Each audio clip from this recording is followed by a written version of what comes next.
guys, I'm back with the last video of 2020 probably, and that is going to be my favorite books of this year, which I am so excited to talk about because this year was very interesting, not only in terms of my life because I had a baby and the social pandemic and all that stuff, but also because I read some really terrible books. When I was going back through my Goodreads, there were so many books that I just, I could not tell you a single thing about them, that I hated, that I didn't enjoy, and that's sad. But I also read some really, really good books this year, so I'm excited to talk about those today. So I didn't purposefully do this, so it's not 100% accurate, but it is kind of going in order of leading up to my favorites of the year. So the last two that I'll talk about will be my top two for the year, but leading up to that is kind of, they're all on the same level, but it does escalate. So the first book is The Last Time I Lied by Riley Sager. Of course, there had to be one of his books on this list because I don't remember, I guess I read 2 or 3 of his books this year, but I just love him as an author. This is really the year that I figured out that he's probably my favorite thriller author. So this book follows a girl at a camp for children that she went to when she was young, but she's an adult now, and she has to confront some events that happened when she was there, however long ago it was. And it was like oh my gosh, I like thrillers, sometimes you don't necessarily remember the ending because there's twists and turns and it's hard to really remember what happened. But this one stays with you, and I remember the ending so clearly. It really puts you where they are at that camp, and you can just see it so clearly. So 10 out of 10 recommend this thriller if you have not read it yet. Number 2, I have Such a Fun Age by Kylie Reed. This was very hyped up this year. I'm sure you've heard of it, but it follows a black babysitter who takes her white charge to a grocery store late at night, and a woman accuses her of kidnapping the child. And really, that is the tagline for this book, but it's the catalyst. That's probably the first 30 pages maybe, and then the rest of it follows what happens after that. And it's not even directly tied to that incident. It just explores why that incident happened and the dynamic between this black babysitter and her white boss and their emotions. And it really just is a very good fiction story about race and inequality. So number 3, I have You Are Not Alone by Greer Hendricks, another really good thriller. I feel like there are so many thrillers out there just floating around in the book space right now, and if you need some good recommendations, obviously anything Riley Sager, and then You Are Not Alone by Greer Hendricks I thought was a very good thriller. It was fast-paced and suspenseful without being terrifying, so just what I need. Okay, now we're getting into the juicy ones. Ugh, that's a gross word. We're getting into the good ones. I have a story about the word juicy, but I'm not going to say it.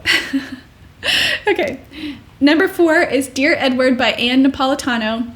This book was so gut-wrenching. It's about this, I think he's a 12-year-old boy and his family who get on a plane. The plane crashes. Everybody on the plane dies except for Edward. So that's his brother and his mom and his dad, along with a couple hundred other people. And it follows him after the crash and forming relationships with his aunt and his uncle, who he has to go live with, and some other people. And it really is just gut-wrenching. He is such a sweet boy, but he's been through this terrible tragedy, and he has to figure out how to live the rest of his life. So it's a super unique read. In the end, it will make you cry, so that's fun. Okay, next up, Daisy Jones and the Six by Taylor Jenkins Reid. Probably could be in my top contenders for the year, but the hype for this one is real. Everyone talked about it. Everyone talks about it. It is one of the, I wouldn't say the best books I've ever read, but it's really high up there. It is told interview style with a band from the 60s, and it reads so fast-paced and easily, but also you feel like you know these people by the end of the book. And honestly, I would reread this book because there's so much to take in from it and about their lives and the transition of the band. It was just, and I've heard the audiobook is awesome because it is told interview style, so the audiobook feels even more realistic than the book. Okay, next up is The Two Lives of Lydia Bird by Josie Silver.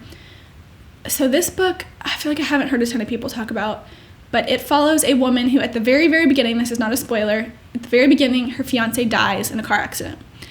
And the rest of the book follows her grief and her heartbreak, and I wouldn't call it magical realism, but there is an element where she takes sleeping pills, and when she goes to sleep, she is in this alternate universe with her fiance in a timeline where he did not die. And the main thing that stuck out about this book to me is that the grief is so real. Like, I do not know how the author wrote so raw, and it, like, you could feel her pain. It was just tragic and heartbreaking, but that's what you want from a book, is for it to make you feel things. And this book really did that and took you through her life processing this tragic event, and then eventually, I won't say a spoiler, but let's just say things happen. I don't know. It's good though. It did not make me so sad that I didn't want to read it. It was just put you in her shoes. Yeah. Okay, the last two are my favorites for the year. They are kind of interchangeable. I wouldn't say necessarily one over the other, but the first one I'll talk about is The Lies That Bind by Emily Giffin. So I've read a couple Emily Giffin books. I didn't really think they were anything like super special or fantastic, but this book I will never forget it. Like, it was amazing. It follows this woman who lives in New York City, and she's just broken up with her boyfriend, and then she goes to a bar one night and meets someone. And that alone, the way Emily Giffin wrote them meeting and connecting, was unlike any other romance book I've ever read. It was so visceral and emotional, and like their connection was so deep instantly. I don't know how she did that, but it was, that alone got me. And then the rest of the book happens. The other 95% of the book happens, and it has 9/11 in it, and some tragic events happen, and it really takes you on a, like, I cannot describe it except for it takes you on a roller coaster. So the ending is just twists and turns that you would never expect. So it's not a thriller, but it is thrilling. Ooh, so good.